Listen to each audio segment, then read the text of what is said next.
भारत माता की, भारत माता की, भारत माता की। मां अंबाना चरणों में आवीने गुजरातनी आ पहली चूंटणी सभा संबोधन करवानो मने सौभाग्य मळ्युं छे। हवे मूको भाई, बहु थई गयुं।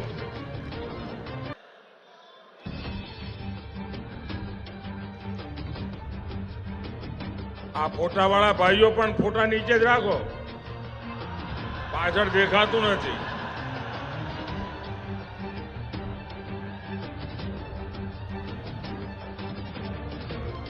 दीकरीने कहो भाई फोटो नीचे लईने बेसे शांतिथी।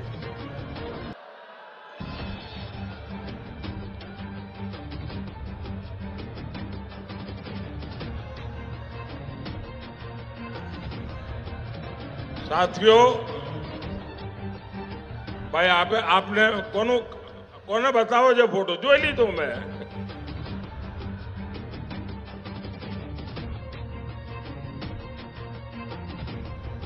साथियों, गुजरातनी धरतीए मने जे संस्कार आप्या, जे शिक्षण आप्युं અને ખૂબ લાંબા સમય સુધી મને મુખ્યમંત્રી રાખીને આપે જે મને અનુભવ કરવાની તક આપી, એ બધું આજે મને દિલ્હીમાં લેખે લાગે છે।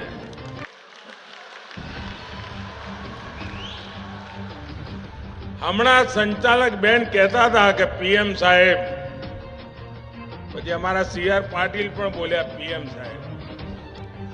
આ પીએમ તો બધા દિલ્હીમાં હોય, તો આપણા નરેન્દ્રભાઈ આયા છે।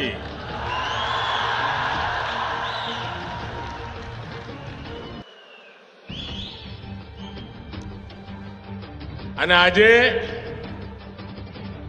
આપની વચ્ચે આવ્યો, ચૂંટણીની શરૂઆતની પહેલી સભા આજે आ कर्मठ माताओं बहनों क्षेत्र में थई रही है। અને શરૂઆત એક બેન ઉમેદવાર માટે આશીર્વાદ માંગવાથી થઈ રહી છે। મારા માટે ગર્વની વાત છે। ઘણું બધું મારે કહેવાનું છે, પણ શરૂઆતમાં जरा हिंदी में बोलीश અને પછી આપણે ગુજરાતીમાં વાતો કરીશું। પહેલા તો આજે ગુજરાતનો સ્થાપના દિવસ, અને ગુજરાતનો સ્થાપના દિવસ આપણા બધા માટે નવા સંકલ્પનો દિવસ, નવી ઉર્જા માટેનો દિવસ। અને એ નિમિત્તે आ वक्ते आपणे संकल्प लईए पहली में के विकसित भारत बनावा माटे विकसित गुजरात बनावामां अमे कोई कमी नहीं रहवा दईए।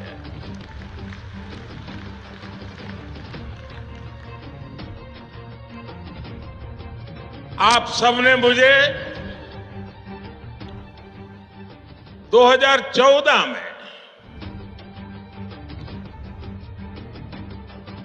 दिल्ली में भेज करके देश की सेवा करने का अवसर दिया। और वो दिन याद कीजिए, 2014 के पहले जो सरकार थी, तब देश में चारों तरफ जो खबरें रहती थी, आतंकवाद, घोटाले,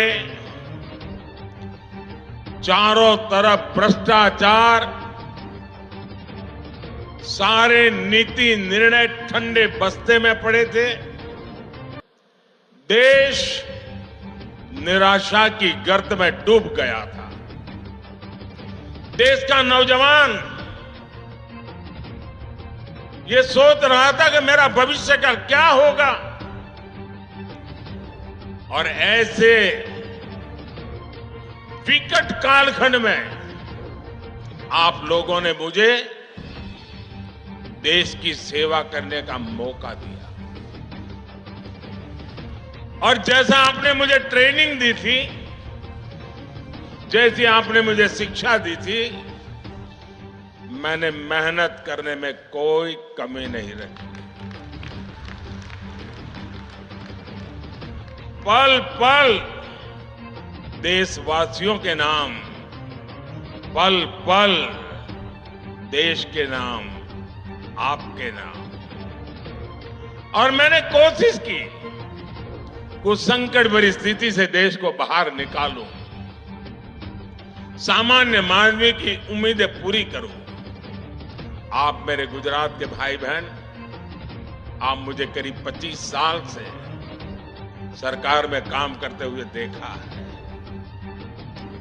और आप भी कह सकते हैं कि जिस अपेक्षा से आपने भेजा था, जिस आशा से देश ने मुझे बिठाया था, उसको पूरा कर करके एक नया विश्वास जगाने में मां अंबा ने हम पर सब पर कृपा की है, और आज देश एक नए विश्वास के साथ आगे बढ़ा। 2019 में हर कोई मानता था कि दोबारा तो सरकार बन ही नहीं सकती है, और सरकार न बने इसके लिए दुनिया भर के खेल भी चले थे। लेकिन 2019 में दोबारा आपने मुझे अवसर दिया, एक मजबूत सरकार का मैंडेट दिया, और मैं फिर से एक बार देश की सेवा में खपने लगा। ये 2024 का चुनाव,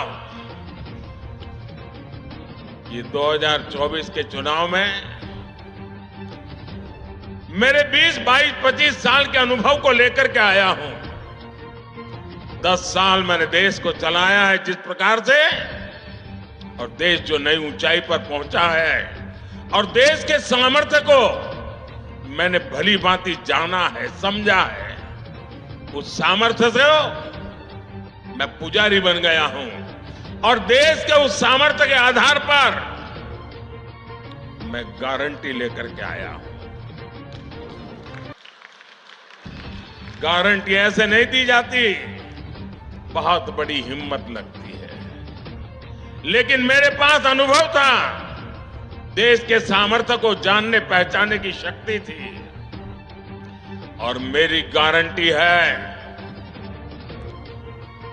आने वाले मेरे तीसरे टर्म में मैं हिंदुस्तान को दुनिया की तीसरी सबसे बड़ी अर्थव्यवस्था बना के रहूंगा। और जब देश तीसरी सबसे बड़ी अर्थव्यवस्था बनेगा, तब उसकी समृद्धि, उसका सामर्थ्य, उसका लाभ वर्तमान पीढ़ी को भी मिलेगा, और आपकी आने वाली पीढ़ी को भी मिलेगा। और ये काम की गारंटी लेके मोदी आया। तीसरी बार सरकार जब बनेगी, 4 जून को नतीजे आएंगे। 100 दिन में क्या करना, वो प्लान मैंने अभी से तैयार करके रखा है। आप गुजरात वाले जानते हैं, मैं जब भी यहां चुनाव में जाता था, तो चुनाव के बाद क्या करूंगा तय करने में लग जाता था। और पहले 100 दिन में भाजपा सरकार क्या काम कर सकती है, वो हमने दिखाया था। नर्मदा गेट से लेकर के सारे फैसले मैंने कर लिए थे, आपको याद होगा। ऐसे ही तीसरे कार्यकाल में गरीब कल्याण, किसान कल्याण, और उनके लिए, विकास के लिए नए निर्णय, नई गति, नया संकल्प लेकर के हम आने वाले हैं। और इसलिए आपको इस बार पहले से ही कहीं अधिक एकजुट होकर हर बूथ पर कमल खिलाना है। और मेरी गुजरात बीजेपी वालों से और गुजरात के मेरे भाई बहन से सिर्फ सबकी सब लोकसभा की सीटें जीत करके मैं संतुष्ट होने वालों में से नहीं हूं। इतना तो मेरा हक बनता है ना આટલો તો મારો હક બને કે ન બને? અને એટલે ખાલી બધી સીટો જીતવી જેવું નહીં, આપણે તો બધા પોલિંગ બૂથ जीतवा है। और इस पोलिंग बूथ जीतने की सफलता ही बनासकांठा से बहन रेखाबेन चौधरी और पाटन से भाई भरत सिंह डाभी वो विजयी होकर के दिल्ली आएंगे, आपके आशीर्वाद से आएंगे। और आप जब उनको एक वोट देंगे तो वोट उनको जाएगा इतना नहीं है, वो वोट सीधा सीधा मोदी को जाएगा। और जब वो वोट मोदी को जाएगा मतलब गारंटी पक्की हो जाएगी। भाइयों बहनों, मैं आज गुजरात के लोगों को सैल्यूट करूंगा। उन्होंने अपनी सूझबूझ से यहां कभी भी अस्थिर सरकार नहीं आने दी। आप किसी शॉर्ट टर्म प्रलोभन में नहीं पड़े। देश के कई राज्यों में राजनीतिक अस्थिरता ने उनका बहुत नुकसान किया है। राजनीतिक अस्थिरता ने उद्योगों को नहीं पनपने दिया। राजनीतिक अस्थिरता ने इन राज्यों को बड़े विजन के साथ काम नहीं करने दिया। आपने गुजरात को इन सब से बचा कर रखा है। इसलिए आपने एक बार कांग्रेस को गुजरात से हटाया तो फिर उसको पैर नहीं रखने दिया। साथियों, आज भी कांग्रेस के पास न मुद्दे हैं और न ही कोई विजन है और न ही उनके पास कोई काम करने का जज्बा है। आप याद कीजिए 2014 में जब मैं पहली बार लोकसभा के मैदान में आया तो 2014 में कांग्रेस के मुद्दे क्या थे? तब कांग्रेस ने यही चला, ये चाय वाला क्या करेगा, ये गुज्जू क्या करेगा, ये उसको गुजरात की समझ है, देश की क्या समझ है, ये दाल भात खाओ वाला क्या करेगा, यही चलता था। कांग्रेस की सभा में चाय की कितली लेकर के बेची जाती थी, देखो ये मोदी आया, ये मेरी मजाक उड़ाई जाती थी। लेकिन देश ने उनकी हरकतों को ऐसा जवाब दिया जो कभी 400 सीट लेकर के बैठते थे वो 40 पर आ गए। 2019 में जब दूसरा चुनाव आया उन्होंने कोई सबक नहीं लिया और क्या किया, 2019 के चुनाव में निकल पड़े, चौकीदार चोर है, याद है ना, चिल्लाते थे और कहते थे मोदी खून की दलाली करता है। और राफेल के छोटे छोटे खिलौने बना करके सभी सभाओं में घूमते थे राफेल लेकर के। मंच पर भी इस बार संविधान लेके घूम रहे हैं, उस समय राफेल लेके घूम रहे थे। HAL को लेकर के भांति भांति के झूठ फैलाए। जनता ने फिर एक बार उनकी स्थिति ऐसा पैदा कर दी कि वो अधिकृत रूप से विपक्ष भी नहीं बन पाए। इतना हाल उनका खराब कर दिया। साथियों, 2019 के बाद इन्होंने मोदी का अपमान करने का अभियान और तेज कर दिया। कांग्रेस के शहजादे ने गर्व के साथ पूरे मोदी समाज को, पूरे ओबीसी समाज को चोर कह दिया। मोदी क्योंकि गुजरात से हैं, इसलिए पूरे देश में गुजरातियों के विरुद्ध नफरत फैलाने की एक भी मौका नहीं छोड़ा जा रहा है। ये नहीं रुके, इन्होंने मेरे माता पिता पर भी भला बुरा कहने में पीछे नहीं रहे। भाइयों और बहनों, अब 2024 में कांग्रेस और इंडी गठबंधन ऐसा झूठ लेकर के फिर से एक बार मैदान में आए हैं और उनकी जो इकोसिस्टम है वो भी उस झूठ को हवा दे रही है। संविधान दिखाते हैं, आरक्षण ले लेंगे इसका डर दिखाते हैं, पूरी तरह मनगढ़ंत गपबाजी, यही उनका काम है। कभी कहते हैं मोदी को कोई परिवार नहीं है, तो क्या परिवार वालों को भ्रष्टाचार करने का लाइसेंस मिल गया है क्या? कभी कहते हैं मोदी को जेल में डाल देंगे, कभी कहते हैं मोदी का सर फोड़ देंगे।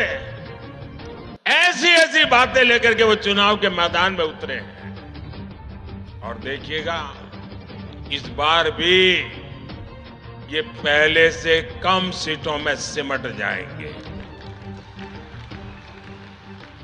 साथियों, अभी चुनाव के 2 चरण पूरे हुए हैं। पहले चरण में इंडी गठबंधन पस्त पड़ा और दूसरे में ध्वस्त हो गया। यहां पड़ोस में राजस्थान का चुनाव पूरा हो गया है। राजस्थान में उनको 1 सीट मिलने की संभावना नहीं बची, 1 नहीं। ये हाल है इनकी। और इसलिए इंडी गठबंधन बौखलाहट में कुछ भी कर रहा है। ये लोग मोहब्बत की दुकान चलाने के लिए निकले थे, अब मोहब्बत की दुकान में फेक वीडियो का बाजार खोल दिया है।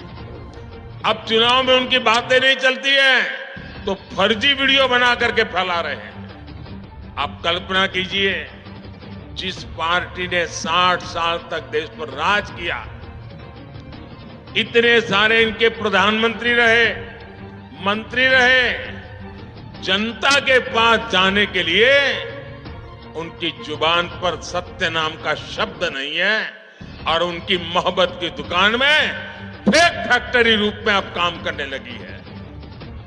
जिसे मोहब्बत की दुकान कहते थे, वो दरअसल फेक फैक्ट्री है।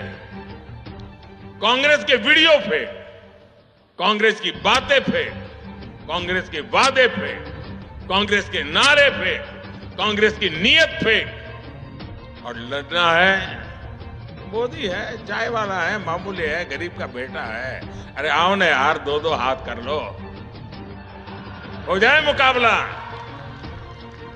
ये दाल भात खाने वाला क्या करता है दिखा देगा।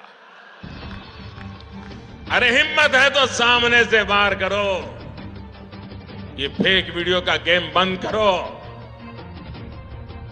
कुछ पल लोगों को आप गुमराह कर पाओगे, लेकिन इसकी बहुत बड़ी सजा भी ये देश आपको देगा। साथियों, इन लोगों ने चलाया है, मोदी 400 सीट इसलिए मांग रहा है कि आरक्षण। अरे उनको मालूम नहीं, आज भी पार्लियामेंट जो 5 साल चली, एनडीए के 360 तो करीब करीब एमपी थे, और बीजेडी जैसे लोग जो हमारे एनडीए में नहीं थे, आंध्र की वाईएसआरसीपी हमारे एनडीए में नहीं थी, जो हमें समर्थन करते थे, वैसे भी पार्लियामेंट में 5 साल मेरे पास 400 की ताकत तो थी ही। लेकिन न ये पाप करने के लिए हम पैदा हुए हैं, न ही ये पाप करना हमारा रास्ता है।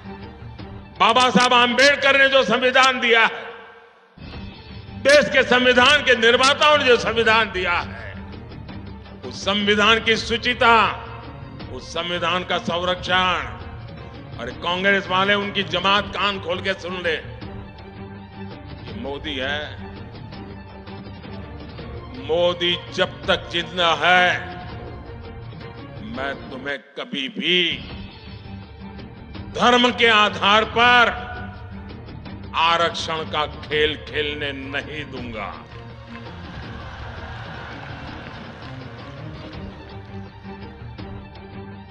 एससी, एसटी, ओबीसी और सामान्य वर्ग के गरीब, उनको जो आरक्षण मिला है, संविधान के तहत मिला है, बाबा साहब आंबेडकर के आशीर्वाद से मिला है, उस पर रत्ती भर भी कोई लूट नहीं सकता है।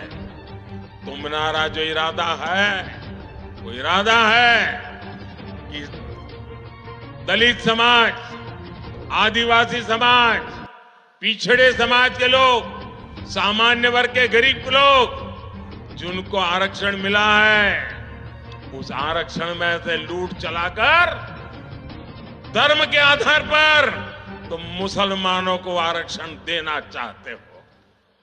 मैं आज कांग्रेस के शाहजादे को, कांग्रेस पार्टी को और कांग्रेस के सारे गाजे बाजे बजाने वाली जमात को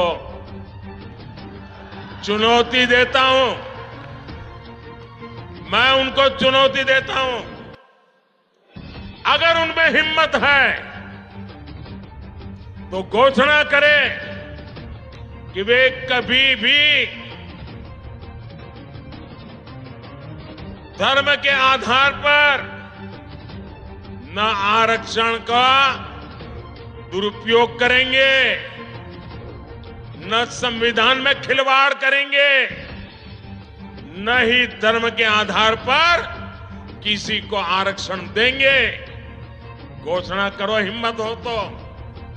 नहीं करेंगे क्योंकि दाल में कुछ काला है। मैं डंके की चोट पर कहता हूं उनको, और मैं दुनिया और देश के सामने रिकॉर्ड पे कह रहा हूं, भारतीय जनता पार्टी को जब तक बीजेपी है, जब तक मोदी है, बाबा साहब आंबेडकर ने, भारत के संविधान ने एससी, एसटी, ओबीसी और सामान्य वर्ग के लोगों को जो आरक्षण दिया है उसकी पूरी रक्षा की जाएगी। उस पर कोई कभी चोट नहीं आने दी जाएगी। और जो लोग धर्म के आरक्षण दाम पर देना चाहते हैं वो घोषित करें, क्योंकि उन्होंने आंध्र में प्रयोग कर चुके हैं, वे कर्नाटका में प्रयोग कर रहे हैं। वोट बैंक के लिए दलितों का आरक्षण छीनना चाहते हैं, वोट बैंक के लिए आदिवासियों का आरक्षण छीनना चाहते हैं, वोट बैंक के लिए ओबीसी का आरक्षण छीनना चाहते हैं। कर्नाटका में उन्होंने क्या किया? रातों रात सभी ओबीसी समाज को उन्होंने, मुसलमानों को ओबीसी घोषित कर दिया, और ओबीसी को जो आरक्षण मिलता था रातों रात डाका डाल करके उसका एक हिस्सा लूट गए। क्या ये देश में चलेगा? क्या चलेगा? क्या ये चलने दूं क्या मैं? और इसीलिए आज झूठ फैलाने में लगे हैं, गुमराह करने में लगे हैं। और इंडी गठबंधन को मेरी ये चुनौती है कि घोषित करे कि वो गारंटी दे देश को, लिखित में दे, क्योंकि उन पे भरोसा नहीं कर सकते, कि वो धर्म के आधार पर आरक्षण नहीं देंगे। घोषित करें। दूसरी घोषणा करें, एससी, एसटी, ओबीसी और सामान्य वर्ग के आरक्षण को कभी भी हाथ नहीं लगाएंगे। करे घोषणा? नहीं करेंगे। मैं जानता हूं ये कभी भी ऐसा लिखकर नहीं दे पाएंगे। और देखना, मीडिया का उनकी जो जमात है ना, जो उनके गाजे बाजे बजाते हैं, वो मेरी इस चैलेंज को ही दबा देंगे, क्योंकि उनकी रक्षा में लगे हैं। પણ ભાઈઓ, તમે ગુજરાતીઓ મને મોટો કર્યો છે, તમે ચિંતા કરો. હા, એમનો ખેલ પૂરો જ આ વખતે. સાથીઓ, આ ચૂંટણીમાં મારે એવા સાથીઓ જોડે વાત કરવી છે, ખાસ કરીને જેમની ઉંમર 35, 40, 45 હવે, જે લોકો પહેલી વાર 18 વર્ષના થયા છે, મત મળ્યા હશે, એમને પહેલાની દેશની શું દશા હતી એની ખબર જ નહીં હોય. કારણ કે જેને હવે પહેલો વોટ મળ્યો હશે, એ હું જ્યારે પ્રધાનમંત્રી બન્યો એના પહેલા તો એ બિચારો 8 વર્ષનો હોય, 10 વર્ષનો હોય, 12 વર્ષનો હોય. એને એ વખતે શું દશા હતી દેશની ખબર જ નહીં હોય. એકવાર જરા આજકાલની પેઢી તો ગૂગલ વાળી છે ને, જરા ગૂગલ પર જઈને જૂના છાપા શોધજો. હેડલાઇન ચોરી, લૂંટ આજ આવતી હતી. અને આજે શું સમાચાર આવે છે? આટલા પકડ્યા, આટલા કરોડ કબજે કર્યા, આટલા જેલમાં નાખ્યા. અને એનો જ ફફડાટ છે આ.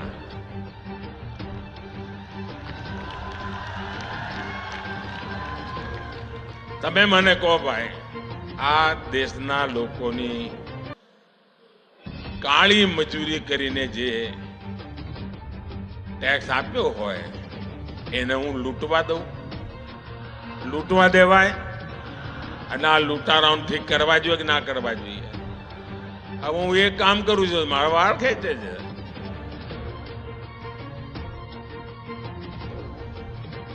તમને આશ્ચર્ય થશે સાથીઓ, આ વખતે કોંગ્રેસની સ્થિતિ એવી છે, તમારે સરકાર બનાવી હોય ને તો ઓછામાં ઓછી 272 સીટો તો એમપી જોઈએ તમારી પાસે.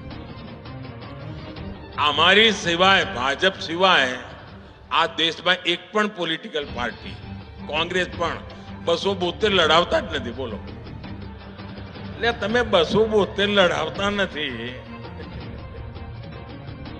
અને કહો અમે સરકાર બનાવીશું.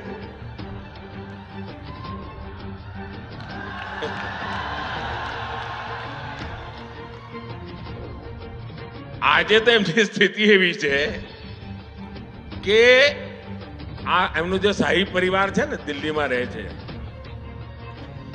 એમની દશા એવી છે કે પોતે આ વખતે કોંગ્રેસને વોટ નહીં આપીએ કે. બોલો, આ મોદી સાહેબની કમાલ જ છે ને.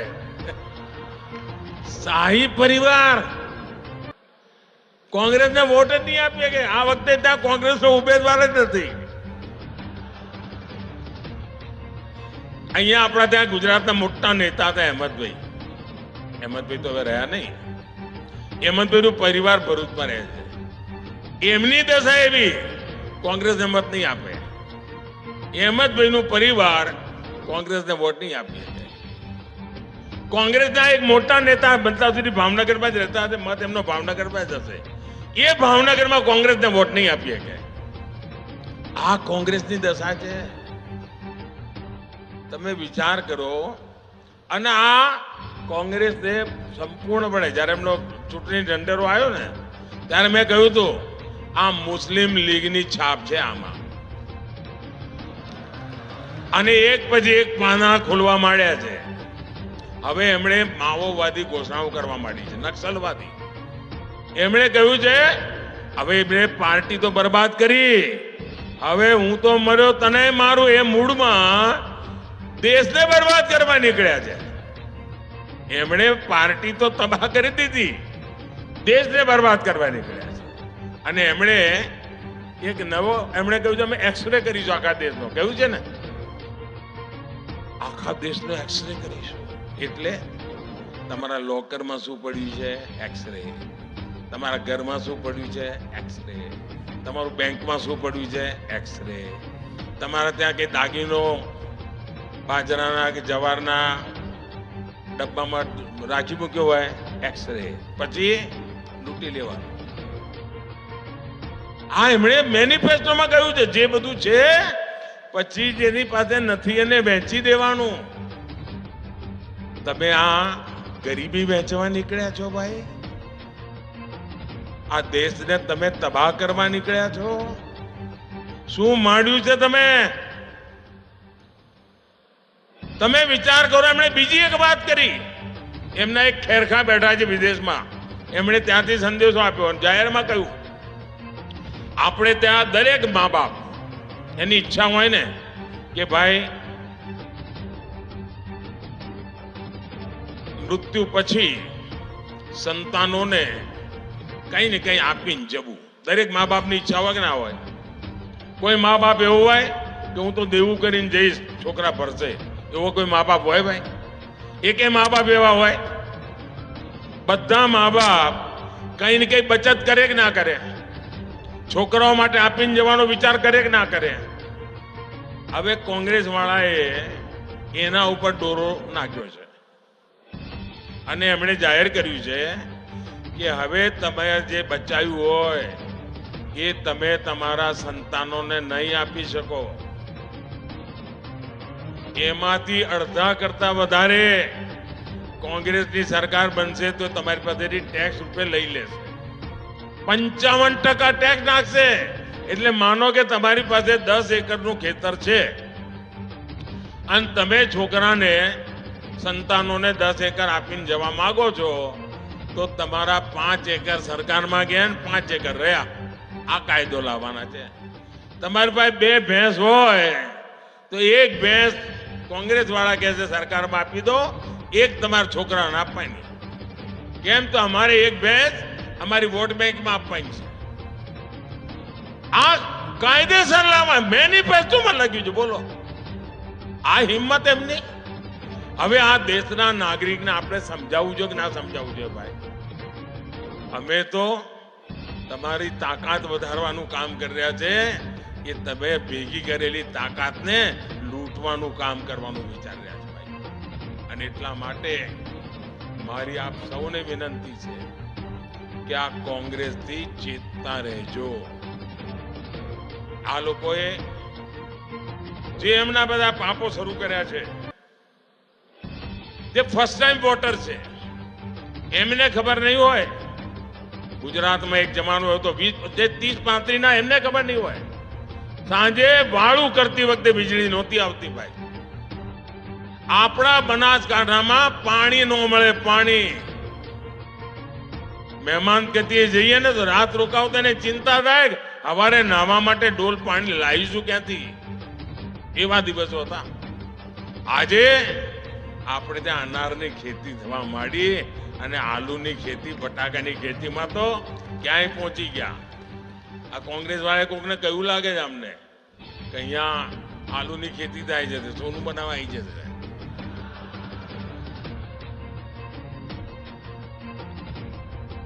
આપણે ત્યાં જે બદલ આવ્યો છે ને ભાઈઓ, હવે મને કહો, આપણે ત્યાં પાલનપુર વંદે ભારત પહોંચી ગઈ. પહોંચી કે ના પહોંચી? જે રીતે આપણે વિકાસના કામો કરી રહ્યા છીએ, સુજલામ સુફલામ યોજના બનાવી, પાણી પહોંચાડ્યું, 4 કરોડ લોકોના જીવનમાં બદલાવ આવ્યો કે નહીં આવ્યો?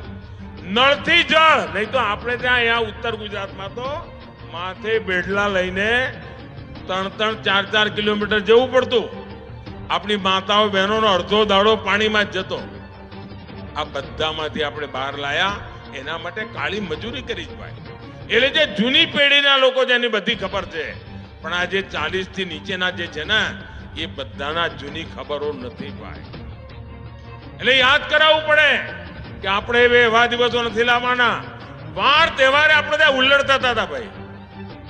આપણે ત્યાં છોકરું જન્મે ને તો કાકાનું નામ ના આવડે, મામાનું નામ ના આવડે, પણ કર્ફ્યુ બોલતા આવડે. કર્ફ્યુ જ જોયો હોય એને. 1 વર્ષનું થાય ત્યાં સુધી તેને 3 કર્ફ્યુ જોયા હોય. એવા દિવસો હતા. આજે કર્ફ્યુનું નામો નિશાન નથી અને સુખ ચેનથી બધા સાથે મળીને જીવે છે. એ આપણું ગુજરાત છે.